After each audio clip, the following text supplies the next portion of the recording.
Alors, on va parler de Power BI et les bonnes pratiques. Alors, on va faire un survol. J'avais déjà fait il y a quelques temps, c'était en décembre 2019, quand on avait lancé le Club Power BI de Strasbourg. On a fait une session comment bien débuter avec Power BI. Là, je vais faire une session qui est la continuité de la précédente.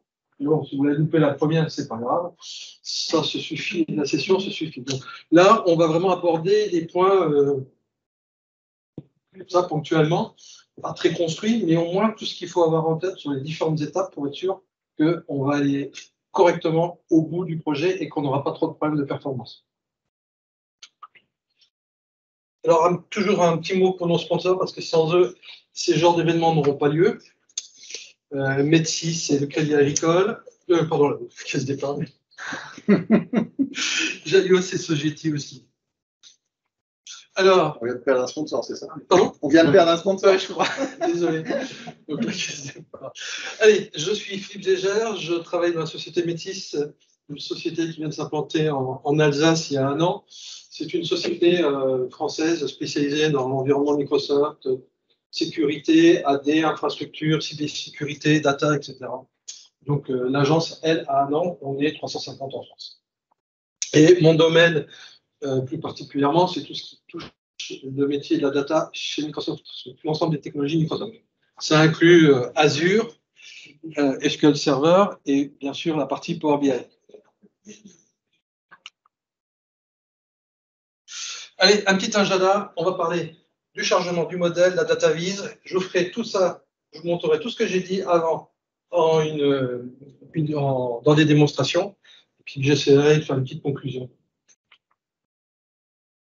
Voilà, on va parler du chargement, l'optimisation du chargement.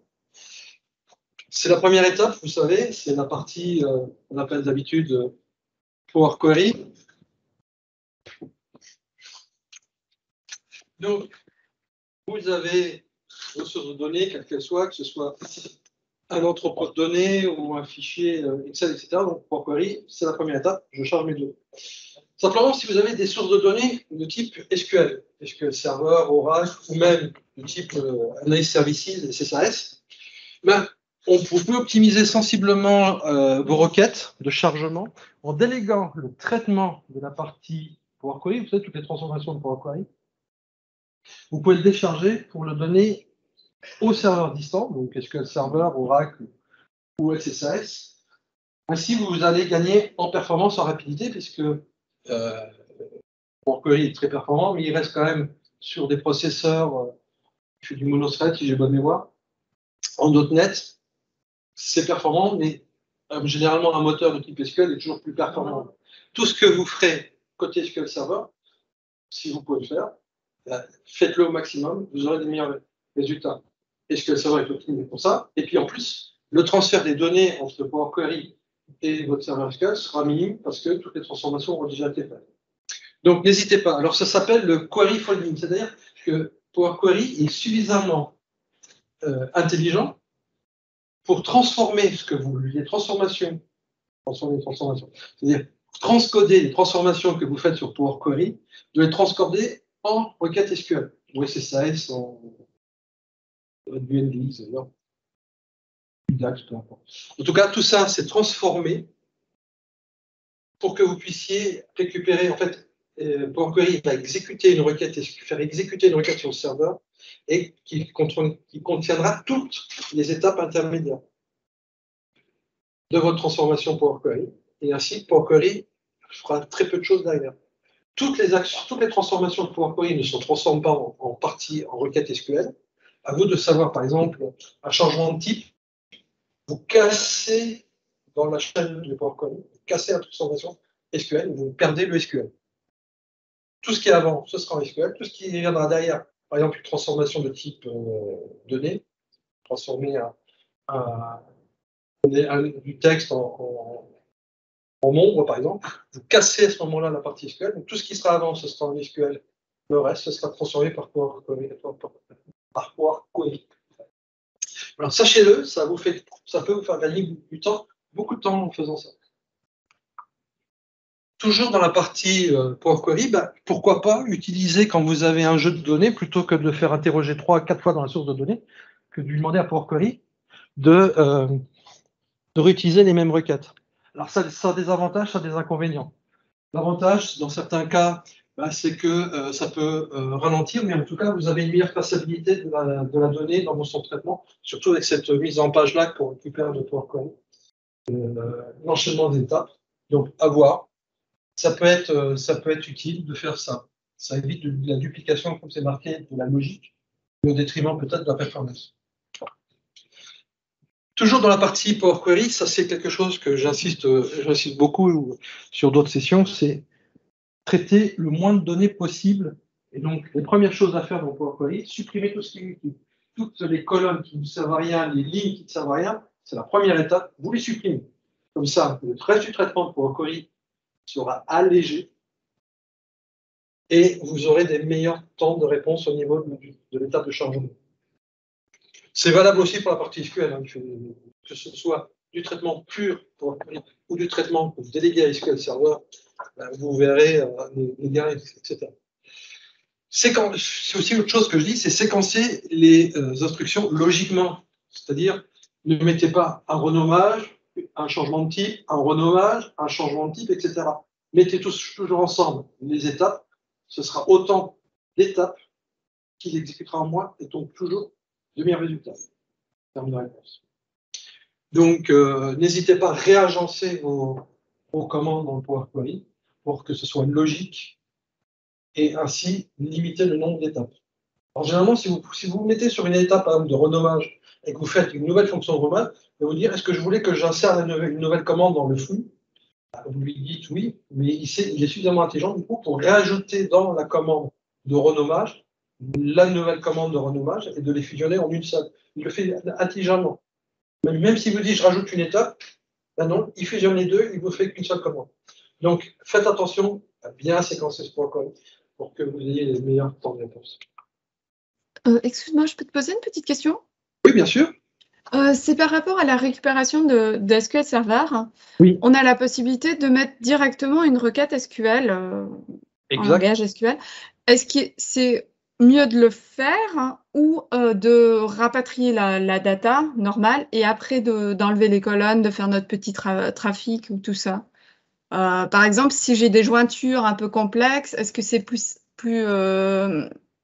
est-ce que c'est mieux de rapatrier mes différentes tables, de faire mon nettoyage et après ma jointure, ou de le faire directement en jointure SQL?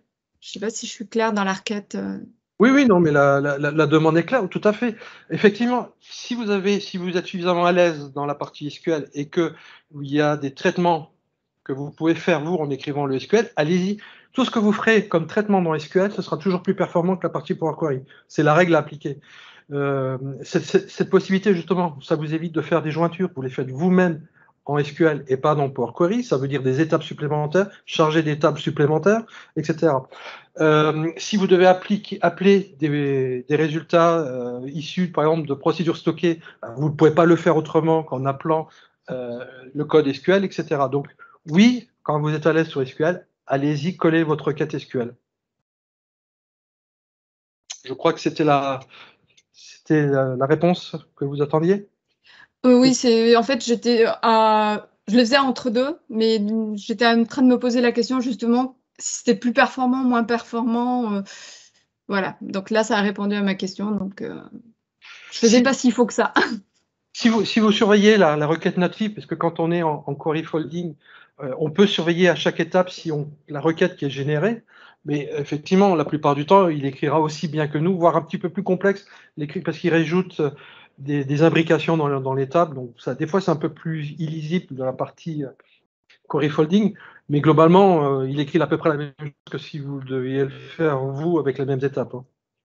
Mais si vous avez des trucs relativement complexes, privilégiez la partie SQL. Ouais. Voilà. Maintenant, quand on fait son changement de données, on va récupérer des tables. Est-ce qu'il y a une façon d'organiser les tables logiquement pour que j'ai quelque chose de performant? La réponse, forcément, si je la pose, c'est que la réponse est oui. Il y a un modèle, on appelle le modèle en étoile, qu'il faut essayer à tout prix, en tout cas le plus proche possible, de s'inspirer. Le modèle tabulaire, quand il a été créé et qui est la base du modèle de Power BI, c'est-à-dire je prends les tables dans tout le système et les traitements vont se faire directement sur ces tables avec des tables en cascade, etc. Le problème, c'est que je vous ai mis par exemple un article qui vient de sortir de notre ami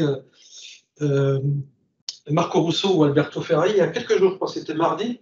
Ils ont dit quel est l'intérêt du modèle en étoile par rapport à une structure qu'on trouve souvent dans les ERP, c'est la structure en tête de facture, ligne de facture.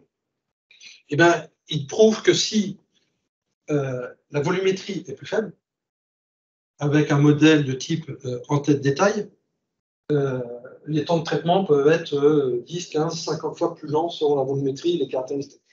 Donc, ce modèle en étoile que je représente ici, hein, qu'est-ce que ça signifie ce modèle en étoile? Au centre, on met la table de fait. Qu'est-ce que c'est la table de fait? Dedans, on y met ce qu'on veut mesurer.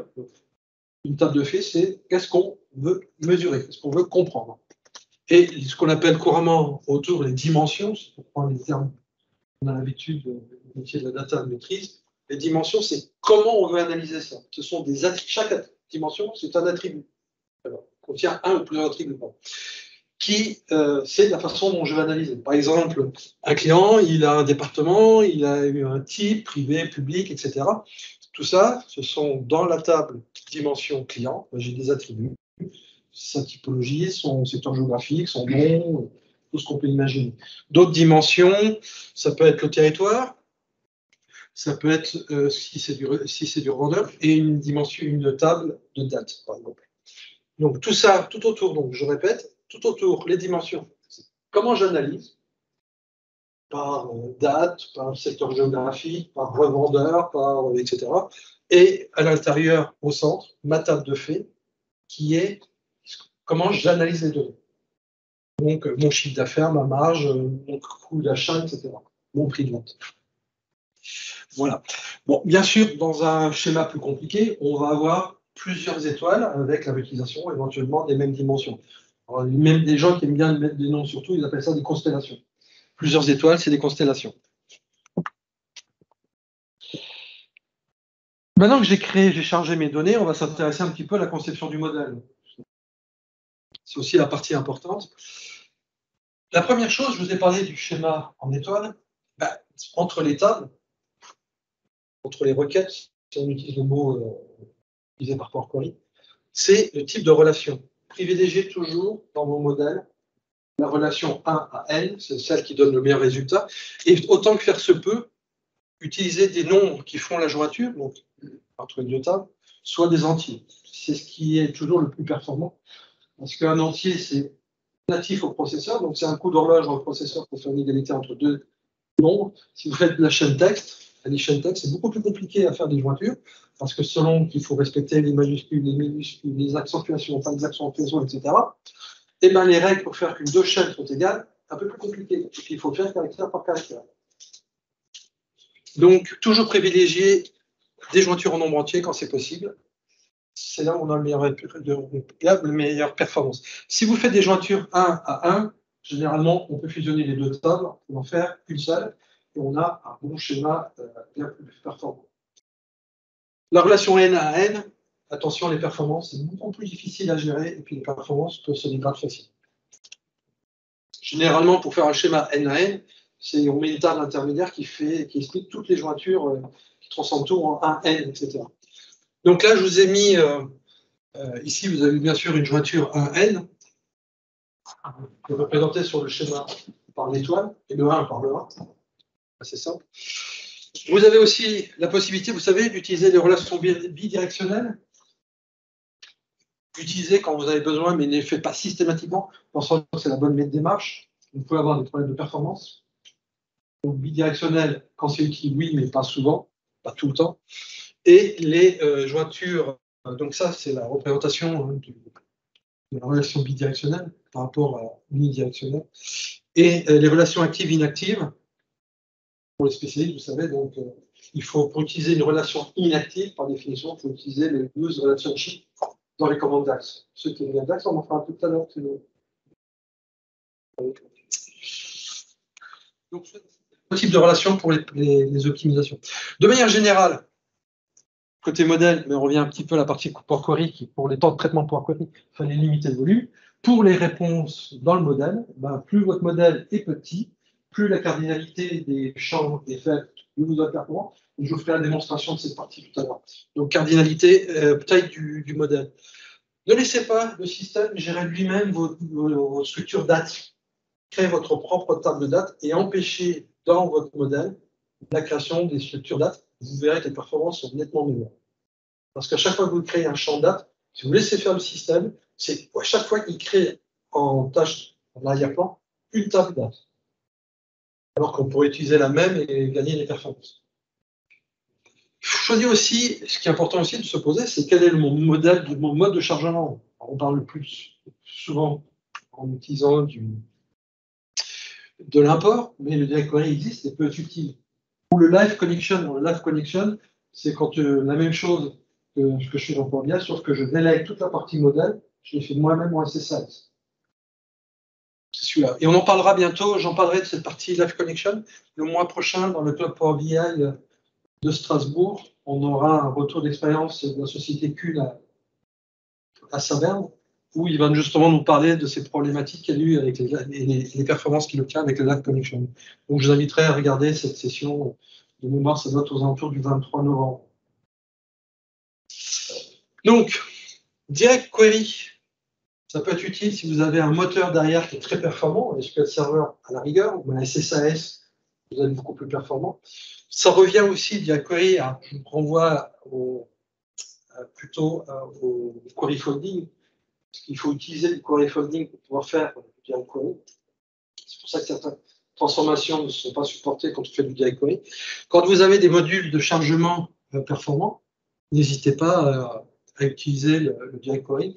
Maintenant, on va faire aussi des traitements massivement parallèles aussi avec Azure SQL Data Warehouse, Azure SQL Data Warehouse, qui est maintenant intégré dans un autre produit Azure. Je ne sais pas si quelqu'un connaît ce nom de produit.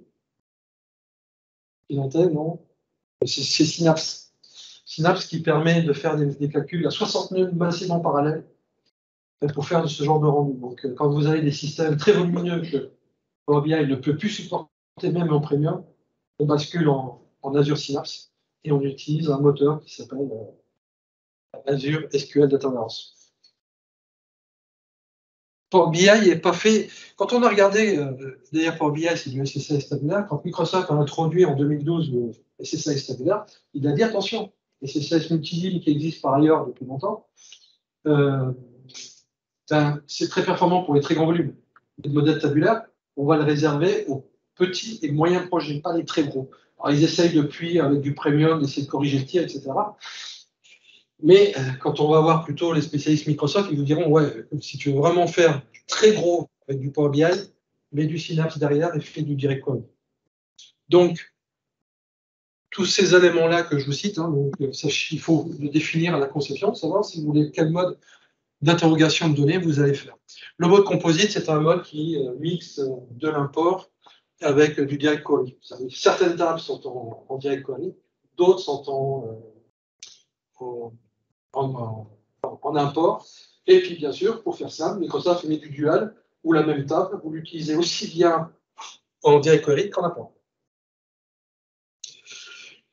Si vous avez justement une très grande volumétrie que vous devez travailler dessus, vous pouvez utiliser des fonctions d'agrégation. C'est-à-dire que vous avez déjà une table agrégée par ailleurs, donc vous avez votre table avec tous les détails, et vous avez l'habitude de faire une agrégation, je ne sais pas moi, par produit, plutôt que d'avoir tout le détail, vous utilisez dans certains cas l'agrégation, une table qui agrège les données par produit.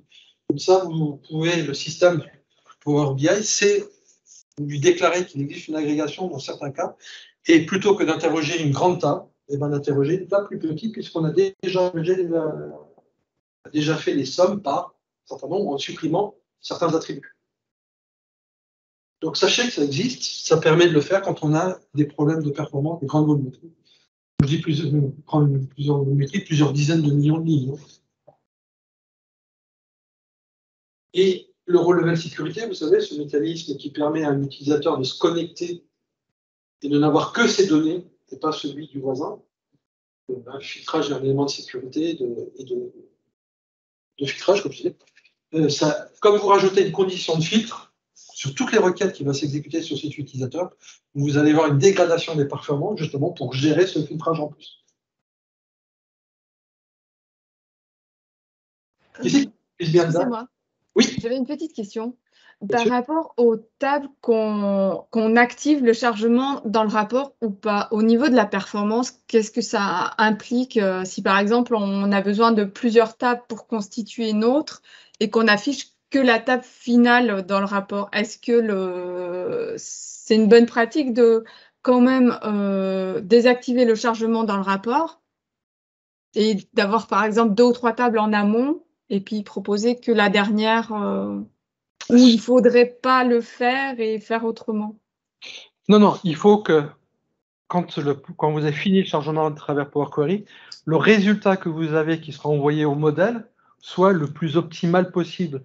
Donc effectivement, tous vos jointures, parce que vous avez 3 tables et qu'il ne faut faire qu'une seule, faites-les dans Power Query et présentez que le résultat. C'est une bonne pratique, oui. Parce qu'il ne s'agit pas de faire des jointures après dans le modèle, parce que de toute façon, tout ça, c'est du DAX, et puis vous dites, et le DAX va encore générer toutes ces jointures en temps réel. Donc non, la bonne pratique, c'est que vous faites votre traitement côté Power Query pour que vous ayez le moindre de tables possible, en respectant le schéma en étoile, et de faire du coup toutes les transformations pour transformer N tables en une seule dans le Power Query. Ok, merci. Ça me rassure un petit peu parce que des fois, je ne sais pas trop les bonnes pratiques, donc ça me rassure.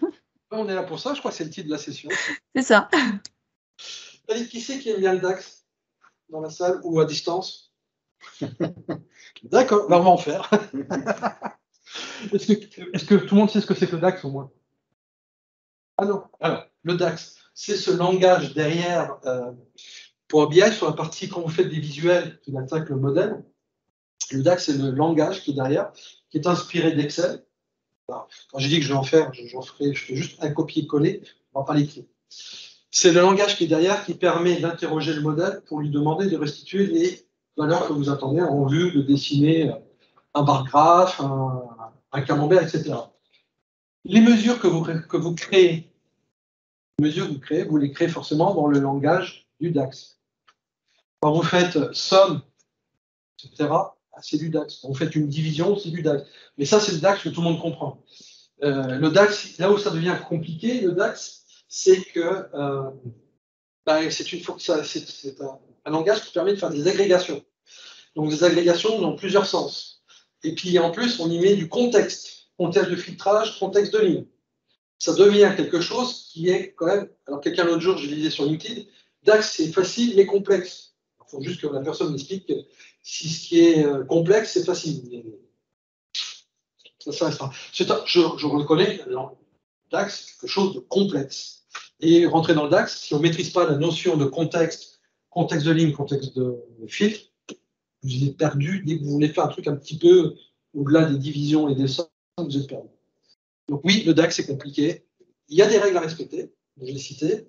Une mesure ne s'identifie jamais par rapport à la table sur laquelle il est. Si vous voulez, les mesures, c'est flottant. On l'attache pour des facilités de lecture à une table, mais peu importe la table, on s'en fout. La mesure est calculée à la volée. Par contre, pour éviter toute erreur, les noms des colonnes qu'on utilise pour écrire le DAX, il faut forcément qu'elles soient identifiées avec la table correspondante. On évite les erreurs et ça permet d'optimiser les performances. Donc sachez-le. Je vous ai mis ici en résumé, je vous dirai tranquillement pourquoi ces règles doivent s'appliquer. Voilà. Si vous écrivez du DAX et que vous avez commencé un peu à maîtriser, oui, justement, je ne vous ai pas dit, j'ai une session à la plateforme, la Power Platform French Summit. J'ai une session pour commencer le DAX. C'est quoi? C'est le 14 novembre, Patrick? C'est le 16, non, plutôt. Non, 14, toi, j'en gère tellement. Ouais, c'est mi-novembre, on va dire. Voilà, c'est mi-novembre. Déjà, plus de 2 jours. Il y a une session, j'ai 45 minutes pour vous présenter le DAX. Ça va être court. C'est commencé, c'est ça. Et on verra ces notions de contexte. En résumé, si vous écrivez du DAX, évitez de faire générer les erreurs par le mécanisme. Alors ça, c'est là pour tous les langages. N'essayez pas de rattraper une division par 0 parce que vous rentrez de toute façon dans des mécanismes de gestion d'exception qui sont relativement lourds. Donc, évitez les fonctions is-erreur ou if-erreur qui permettent de catcher, de rattraper une erreur de division par 0. Le mécanisme qui est derrière, qui permet de travailler, qui transforme une erreur de division par 0 et qui le rend intelligible par le DAX, c'est très lourd, c'est très long. Donc, évitez. Utilisez plutôt une fonction du type divide, qui lui-même, ce qui fait la fonction divide, c'est qu'elle dit si je divise par 0, eh ben, je ne peux pas le faire parce que avant j'ai dit que je ne le ferais pas. Tout simplement, j'ai testé le dénominateur pour savoir, dans le cas de la division, si le terme est égal à 0. Et je ne l'exécute pas. Il faut que je rentre pas dans le mécanisme de traitement des exceptions. Donc, ne trahissez jamais en exception. Et, par exemple, utilisez la fonction divide qui vous permet de ne jamais générer une exception dans le cas d'une division. 18 et 19. De 18 à 19, donc ce sera 19 novembre. Non, tu as une session de 30 minutes. 45. 45, alors ouais. C'est la session technique, c'est le deuxième jour. Le premier jour, c'est plus business. Voilà. Là, tu as fait ta pub aussi. Allez. Les blancs, évitez, c'est un réflexe de mettre du dire partout où j'ai du blanc, vous savez, il n'y a pas de valeur, le blanc. De le transformer en valeur, par exemple, pour mettre du 0, vous allez enclencher d'autres processus qui fait que la valeur 0 elle va être maintenue dans tout le système, etc. Le blanc, c'est pas de valeur, il ne fait pas de travail de traitement dessus.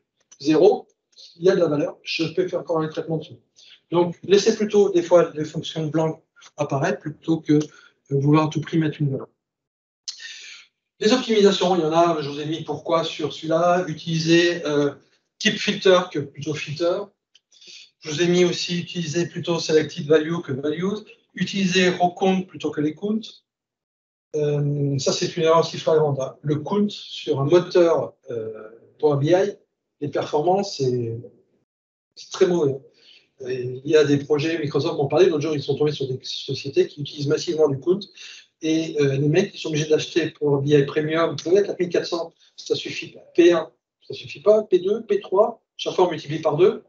Vous voyez, donc ils sont à 16 000 €, et puis ils n'ont pas encore les performances. Donc ce mécanisme-là de count, c'est, méfiez-vous, c'est ça qui va vous plomber les performances. Hein. Autre chose, vous pouvez utiliser aussi les variables quand vous écrivez vos DAX, vos commandes DAX. En plus, ça vous permet de segmenter la logique et éventuellement même de débugger, puisque vous me demandez juste de m'afficher la valeur correspondante, etc. Donc voilà des actions d'optimisation qu'on peut faire. Maintenant qu'on a fait notre modèle, on a fait nos mesures, on a notre beau schéma d'écran, etc., on va partir quand même de la partie database. Et un cheval de bataille, bien c'est dans le chargement, dans la conception. Quand vous êtes sur la database, il faut que votre modèle il soit clair, sémantique. Là, je vous ai cité, je vous ai mis la citation que j'aime bien justement pour expliquer ça d'Albert Camus. Hein. Mal nommer les choses, c'est rajouter de la misère au monde. Ne pas les nommer, c'est renier notre condition de monde. C'est pas Albert Camus, on dit que c'est Albert Camus, mais c'est un biographe qui l'a écrit. En fait, c'était toi. Pardon ? En fait, c'est toi derrière Albert Camus. Ouais, c'est ça. Bon, nommez-les. Et moi, en ce moment, je travaille avec des responsables d'achat et des contrôleurs de gestion. Alors, les contrôleurs de gestion, c'est ma hantise. Ils sont gentils, mais ils me génèrent des formules, des trucs, mais j'ai mal à la tête et je comprends au bout d'un moment, je comprends même plus ce que je calcule. Et là, si vous nommez pas les choses correctement, je vous mets au défi 2 jours après de savoir ce que vous avez calculé. Donc, bien nommer les choses, bien nommer chaque champ, chaque mesure, pour que vous sachiez exactement de quoi on parle. Et d'autant plus, ça vous simplifie parce que derrière, comme ce sont les noms qui sont réutilisés dans l'affichage des graphes, vous avez fait la moitié du boulot. Allez, d'autres optimisations. Alors, je vous propose une idée. Les tableaux de bord, vous savez, ces mécaniques qui ne sont pas forcément en parallèle avec les rapports. Les rapports, on les fait facilement. Les tableaux de bord, c'est des trucs qu'on épingle, qui font des carrés et on les met dedans. L'intérêt des tableaux de bord, c'est que quand vous les affichez, il y a un cache qui se met, vous planifiez une mise à jour du cache. On garde les données. Et pendant un certain temps, on ne réexécute pas la requête. Donc en termes de temps de réponse, ben, c'est excellent parce que vous faites juste bloquer que le résultat, que l'affichage. Pas besoin de solliciter le modèle Power BI. Donc ça, c'est une petite astuce toute simple, mais qui peut, par exemple, vous décharger votre travail, surtout si vos données en background, en fond, n'ont pas changé entre deux cycles. Quand vous faites votre affichage, vous définissez vos visuels, utilisez les filtres les plus restrictifs. Essayez de ne pas forcément afficher la terre entière. C'est idiot, mais il y en a qui le font. Et puis certains vont même jusqu'à me dire « Oui, mais je peux les exporter en Excel. » Pour faire quoi? Ah oui, c'est pour les analyser. Attends, tu vas exporter d'un outil d'analyse des fichiers pour que tu les analyses dans Excel. Tu te moques un peu de moi, là, non? Mais ça, c'est courant. Hein. Qui n'a jamais entendu ça? Ah ouais, quand même, tout le monde. N'oubliez pas aussi une règle simple, plus un visuel contient de données, c'est-à-dire que vous affichez beaucoup d'informations, plus le chargement est lent. Parce qu'il y a le temps de traitement de la requête, mais aussi le temps de traitement de l'affichage. Beaucoup de données d'affichage, beaucoup de temps pour le préparer. Limitez le nombre des visuels sur les pages du rapport. N'en mettez pas 60 pour faire joli, une constellation. Vous mettez partout. Chaque élément prend 600 millisecondes pour s'afficher. Vous multipliez par ça, par 100. Alors, vous voyez, c'est le temps de l'affichage du rapport. Évaluer les performances des visuels personnalisés. Ça, c'est si vous les prenez sur la bibliothèque, vous savez, vous pouvez en télécharger, etc. Certains sont très bien développés, et pas en position, d'autres beaucoup moins. Donc, vous pouvez aussi avoir des problèmes de performance parce que les choix qui ont été retenus, les développements derrière, ne sont pas forcément de la qualité. Voilà. Est-ce que vous avez des questions? On en est là. Là, je vais vous faire quelques démonstrations succinctes, mais qui vous donneront une idée, justement, comment est-ce qu'on va pouvoir juger de tout ça. Tout ce que je vous ai dit là, on va les retrouver avec des outils que je vais vous mettre. Est-ce que vous avez des questions? Bon, bah, écoutez, on y va pour la démo, alors.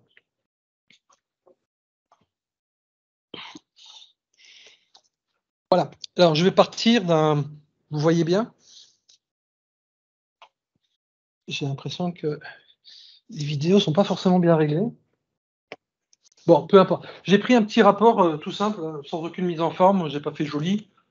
J'ai 2 filtres et 2 tableaux. Je les ai piqués à Marco Rousseau, ne vous inquiétez pas. Voilà, il fait des petits affichages tout simples. Le modèle qui est derrière. Et tiens, justement, qu'est-ce que vous en pensez du modèle qui est derrière? Regardez-le.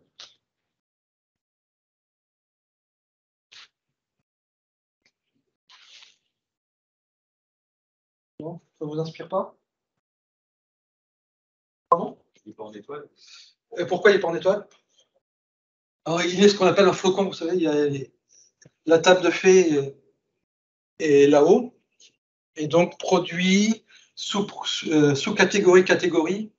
Ça, c'est ce qu'on appelle un flocon pour dire que voilà, on a des. Ça c'est pas vraiment un schéma en étoile. Rien ne nous interdit de ramener la propriété, le nom, catégorie et sous-catégorie dans le produit. Et ainsi, j'aurai un beau schéma en étoile à 3 tables. Mais j'ai déjà que 5 tables, ok. Ok, voilà. Et puis, je ne sais pas si vous remarquez, il y a du bidirectionnel un peu partout. Ok, ça, c'est des choses qu'on peut voir tout de suite, se dire, est-ce que je ne peux pas optimiser mon modèle assez facilement? On va aussi regarder en termes de volumétrie.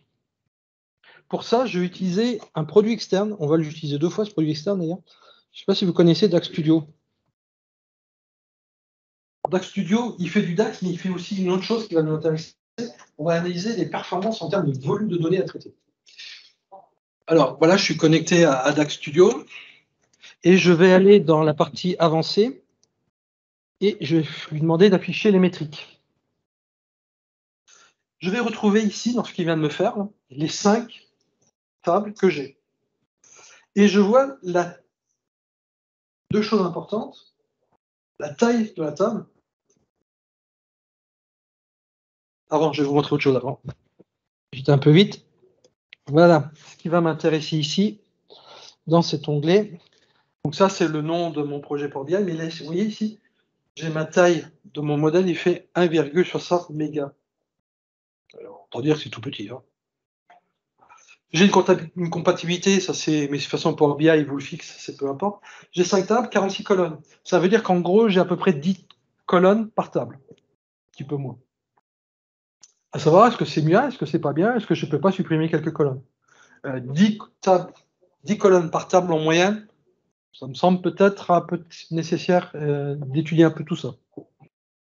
Mais déjà, vous avez déjà deux informations très importantes, c'est la taille en octets et la description du nombre de tables, etc. Ensuite, on va analyser ce 1,1 méga et demi. Ici, je vais voir la taille de chaque table. Ça me donne une indication. Voir quelle est la table prépondérante, est-ce que je peux la réduire, etc.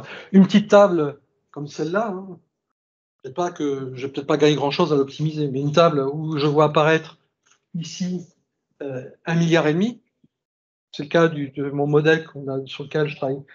Alors, on parlera avec une au Club Power BI. Ici, le nombre qui apparaît ici, c'est 1,5 milliard. Hein. On n'est plus tout à fait dans la même cour. Et donc, si on ne fait pas attention, ben, on plonge allègre là-dedans. Ensuite, je peux descendre d'un niveau et regarder la cardinalité. Et surtout, ici, ces petits indicateurs de taille, là, ça m'indique le nombre de valeurs distinctes. J'ai de la performance si j'ai beaucoup de valeurs distinctes. Par exemple, c'est intéressant d'analyser, je ne sais pas moi, la gamme d'un produit ou sa couleur d'un produit parce que j'ai 10 valeurs. Maintenant, analyser quelque chose où c'est par exemple une adresse mail ou une adresse postale, le long de la rue, j'ai une cardinalité extrêmement élevée, et puis ça probablement que je ne vais jamais l'interroger parce que de toute façon ça n'a pas de sens, parce que j'ai trop de valeurs, ou bien c'est trop lourd, etc. Donc les tables à forte cardinalité, c'est-à-dire avec beaucoup de valeurs distinctes, c'est à éviter, si on peut supprimer ces colonnes, faites-le. Là, je ne peux pas parce que la plus grande, c'est ma product key, donc celle qui m'identifie le produit et associé à mes ventes le produit, l'article que j'ai acheté, je ne peux pas la supprimer. Et dans d'autres cas, une table, comme je vous ai dit tout à l'heure, où j'ai une adresse postale ou une adresse mail, j'ai pratiquement une chance de ne jamais l'interroger parce que ça va dans tous les sens et puis c'est pas interrogeable. Allez, on vire. Ok. Donc ça, c'est une première chose de pouvoir avoir un détail chiffré de mon modèle et puis de voir quelles sont les actions où je peux encore interagir ou agir tout simplement. Voilà, ça c'est la première chose. Comment je gère la taille de mon modèle. Maintenant, imaginez voir que j'ai mon petit tableau là, il y en a un qui prend trop de temps. Mais je voudrais savoir qu'est-ce qui se passe. Eh bien, la première chose qu'on va faire, on va aller afficher une option qui s'appelle analyseur de performance. Qui l'a déjà utilisé? Alors, le but de l'analyseur de performance, c'est qu'il va m'afficher pour chaque élément qui sont dans ma page le temps d'affichage. Je l'interroge. Voilà. Mon segment, le premier, fait 227 millisecondes. Celui-là, 298. Mes deux matrices, mes deux petits tableaux, 311 millisecondes et 235 millisecondes. Vous pouvez avoir des systèmes qui vous fassent 10 minutes. En fait, non. 10 minutes, vous n'arrivez pas, il va vous faire une erreur de passement de temps. Mais si vous avez 10, 15 secondes, ça fait très long. C'est peut-être intéressant de voir ce qui se passe, de savoir lequel est à l'origine.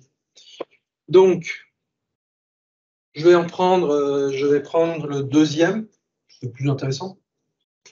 Je vais prendre le deuxième et puis on va regarder ce qu'il y a dedans. Donc 235 millisecondes, autant vous dire que c'est rien. Hein. Ça, comme c'est un petit modèle, forcément il réagit vite. Et je vais lui demander, j'ai l'option ici qui m'affiche la requête, je viens de la copier. Alors, en plus, ici on a le temps qui correspond à chaque chose. Le temps d'affichage du visuel, des choses dont on n'a pas forcément le détail, mais que le moteur sait ce qu'il fait sans son regroupement. Et le temps de la requête DAX, on nous dit, hein, c'est du DAX d'ailleurs, 12 millisecondes. Alors autant vous dire qu'optimiser 12 millisecondes de DAX, ça ne sert pas à grand chose. Mais imaginez voir que c'est beaucoup plus long. Donc là, j'ai copié ma requête et je vais reprendre mon fameux DAX Studio. Et je vais coller la requête là. Bon, je ne suis pas là pour cette session, je n'ai pas prévu. Ici, on a les éléments de filtre, là et là. La valeur à calculer sont un peu plus bas. Ici, c'est ce que je dois calculer, le pourcentage, etc. Je vais lui faire exécuter cette requête. La première chose que je vais faire, c'est que je vais lui dire de supprimer le cache, parce qu'il arrive que dans les rapports Power BI, quand une requête est déjà arrivée, il a calculé le résultat, mais il le garde en stock en disant, si la personne là, au-dessus, là, il me fait exécuter la même requête, et j'ai déjà le résultat, je ne vais pas refaire le boulot, il faut être fou. Donc là, je lui dis, écoute, tu effaces tout ce que tu as regardé en mémoire, je veux que tu le recalcules. Et je vais lui dire, je vais activer le module serveur timing pour que, voilà, il vient de se déclencher, il est là, un nouvel onglet, et on regardera tout à l'heure ce que ça donne. Donc je vais faire exécuter cette requête. Et la première chose que je vois, voilà.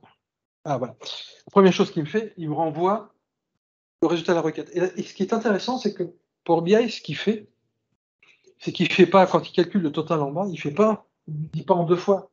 Donne-moi le truc en haut, la première partie du tableau, puis le total en bas. En fait, il lui dit au moteur, tu me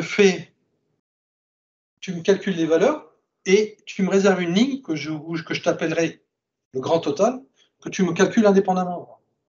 Je ne vous fais pas d'injure, hein, vous savez que le grand total en bas, ce n'est pas forcément une somme. Hein. Quand c'est que je calcule un pourcentage, une marge en pourcentage, on ne va pas faire la somme des marges. Donc il faut calculer une marge en pourcentage, y compris pour le chiffre en bas, le total en bas. Donc ici, vous voyez il a recalculé les valeurs et on a une ligne blanche que Power BI, ensuite, dans l'affichage, il mettra en bas. Là, peu importe, il l'affiche en haut. Voilà, donc ça, c'est bien mon résultat de ma requête, mais ce qui va m'intéresser, c'est ce petit... Ah oui, il efface au bout d'un moment. Je vais le faire exécuter. Voilà.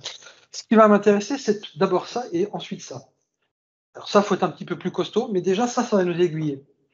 Le temps total de ma requête, DAX, il m'a mis 10 millisecondes, qui se répartissent dans deux moteurs, qu'on appelle le Formula Engine, le moteur formule, et le moteur de stockage. Le premier a pris 6 millisecondes, le deuxième 4 millisecondes. Mais ce moteur de stockage, en fait, celui-là, il utilise un certain nombre de processeurs. Autant le Formula Engine ne sait pas le faire, il travaille sur un seul processeur, donc une seule jambe. Celui-là, il est capable de travailler sur... Cette machine est équipée de 4 cœurs et un hyper threading, c'est-à-dire 8 cœurs logiques. Il m'en a... Sur ces 4 millisecondes, en fait, il a utilisé 4 processeurs. Et la requête, réellement, elle a pris sur chaque processeur au total 16 millisecondes. Et il dit, effectivement, il a utilisé 4 processeurs. Le coefficient x4. Là. Donc, ici, je peux analyser mes performances et regarder ce qui se passe, comprendre quelle est la partie. Est-ce que c'est plutôt le Storage Engine ou plutôt le Formula Engine?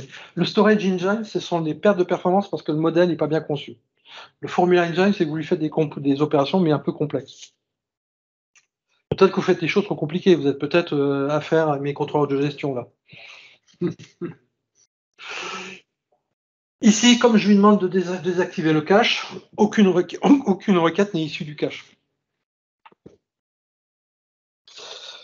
Voilà. Et ensuite, pour ceux qui sont un petit peu plus à l'aise, vous avez ici la transformation dans un langage. Alors, si les spécialistes disent c'est du SQL, non. Il y a des commandes qui n'existent pas en SQL. Microsoft l'appelait le XM SQL. Je n'ai pas bien compris pourquoi XM SQL. Mais en tout cas, il fait exécuter le moteur de storage, va exécuter ces deux requêtes qui sont là sur les données.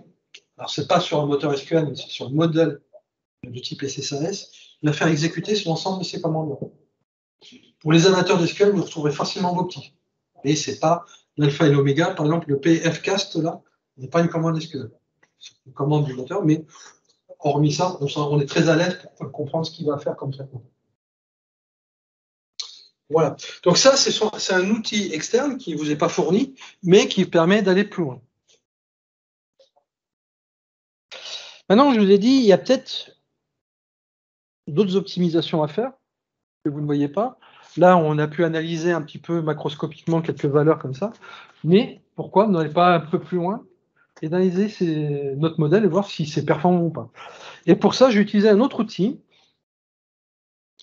qu'on appelle des outils externes. Hein. On peut les installer facilement. Hein. Je vous laisserai regarder dans la documentation. Tabular Editor, c'est l'outil que je suis en train d'exécuter là. L'idée ici, c'est plutôt d'intervenir directement dans le modèle. Il y a des choses qu'on ne peut pas faire dans Power BI, par exemple, les perspectives ou le OLS, Object Level Security, c'est-à-dire OLS, c'est une nouveauté d'il y a à peu près un an, peu de gens l'utilisent, qui permet d'empêcher à certains utilisateurs de voir certaines tables. C'est comme le rôle Level Security, sauf que le rôle Level Security, on masque quelques lignes, là, on masque tout un objet, toute une table. Bah, si vous voulez le faire, il faut utiliser Tabular Editor parce qu'il n'y a pas de commande pour pouvoir le faire dans Power BI. Donc, on l'utilise pour ça. Moi, ce qui va m'intéresser plutôt, c'est ce petit avertissement en bas, là. Je vais vous l'agrandir.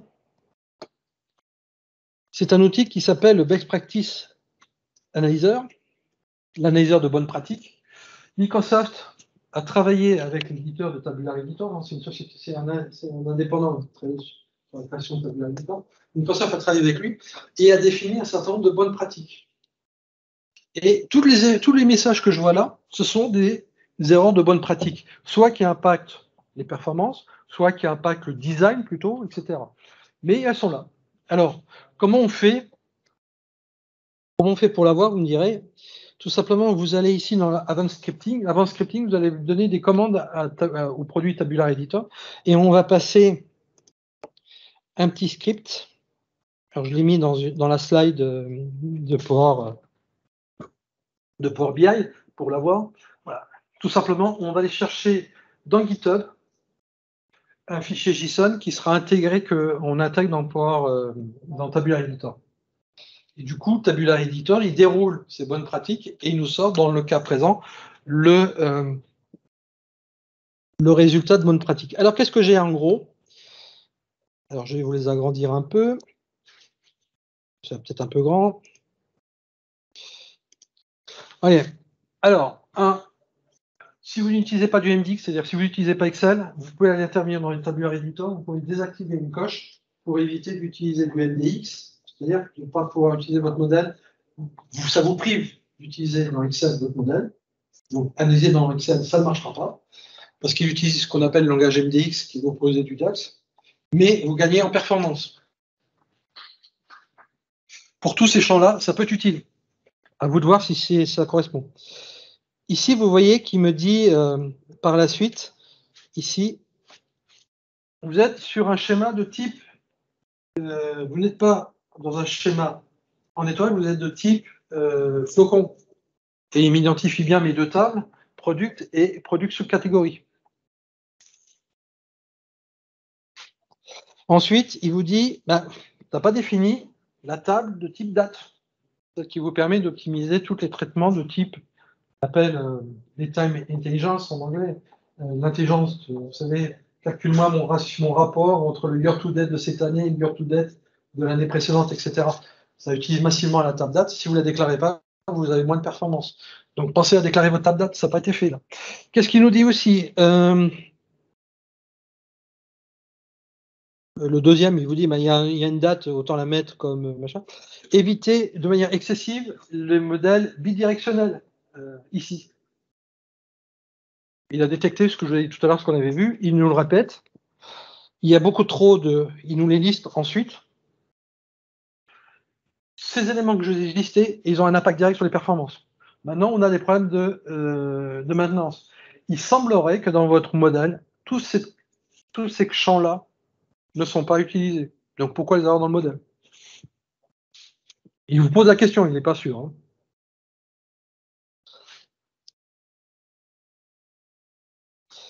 Il y en a comme ça encore quelques-uns, mais je ne vais pas tous les détailler. Éventuellement, mettre des descriptions, etc. Voilà. Ceci va m'amener à terminer ma petite démo, là, justement, donc, avec cet outil d'analyse des bonnes pratiques. Je vais me risquer une petite conclusion. c'est ce que je vous ai. La première chose, ce que je vous ai dit, hein, il y avait déjà une première session que j'avais fait en décembre 2019. Là, je vous ai mis l'URL et puis le titre, les bonnes pratiques à respecter pour tout bon rapport Power BI. Où on abordait les choses plutôt pour bien commencer. Celle-ci, je suis allé monter beaucoup plus haut. Si vous voulez retrouver et détailler davantage, il y a une série d'articles chez Microsoft dans la documentation qui s'appelle, comme je ne le lis pas là, s'appelle Documentation d'assistance sur Power BI. C'est le titre de la série d'articles et Microsoft détaille un grand nombre d'optimisations encore possibles, de choses à faire, à bien respecter pour avoir les bonnes performances. Voilà, donc avec tout ça, vous devriez avoir, si vous faites ça dès la conception dès le début, vous devriez avoir beaucoup moins de problèmes de performance quand vous créez vos rapports Power BI. Est-ce que vous avez des questions?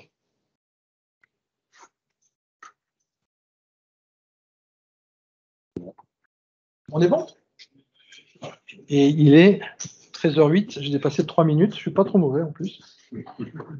Voilà, donc je reste à votre disposition ici pour ceux qui voudraient poser, si vous voulez qu'on échange.